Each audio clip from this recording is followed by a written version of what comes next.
ಅಂದ್ರೆ ಮಮ್ಮಿ ಅಶೋಕ್ ಅಂತ ಕೇಳಿಟ್ರೆ ಹೆಸರು. ಅವರು ತುಂಬಾ ವಿಡಿಯೋಸ್ ಮಾಡ್ತಾರೆ ಬಿಗ್ ಬಾಸ್ ಅಂತ. ಅವ್ರ ವಿಡಿಯೋಸ್ ತಗೊಂಡು ಸರಿ ಅಣ್ಣ, ಇವಾಗ ನಿಮ್ಗೂ ಅವ್ನಿಗೆ ಏನ್ ಡಿಫ್ರೆನ್ಸ್ ಇದೆ ಅನ್ಬಿಟ್ಟು ನೋಡೋಣ ಬನ್ನಿ ಅಣ್ಣ.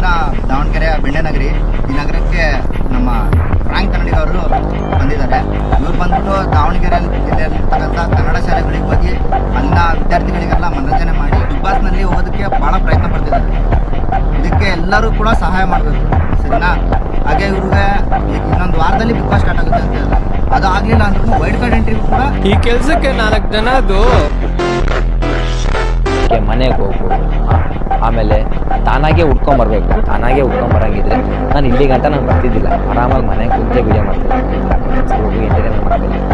ನಾ ಏನು ಮಾಡ್ತಾಯಿದ್ದು ನೋಡಲ್ಲ, ನಾನು ಇಲ್ಲಿಗೆ 100ಕ್ಕಿಂತ ಹೆಚ್ಚು ಕನ್ನಡ ಶಾಲೆಗೆ ಭೇಟಿ ನೀಡಿ ಮನರಂಜನೆ ಮಾಡಿ ಅದೆಲ್ಲ ಎಲ್ಲಾನು ನೋಡ್ಬಿಡೋಣ. ನೀನ್ ಯಾವ್ದಾವ್ದು ಸ್ಕೂಲ್ಗೆ ಹೋಗಿ ಫೋಟೋಸ್ ಅವ್ರ ವಿಡಿಯೋಸ್ ಹಾಕಿದಲ್ಲ, ಅದೆಲ್ಲಾನು ನೀನ್ ಬಿಗ್ ಬಾಸ್ ಹೋಗಕ್ಕೆ ಅಷ್ಟೇನೆ ಮಾಡಿರೋದು. ವಿತ್ ಸ್ಕ್ರೀನ್ ರೆಕಾರ್ಡ್ ಇದೆ ಇದು.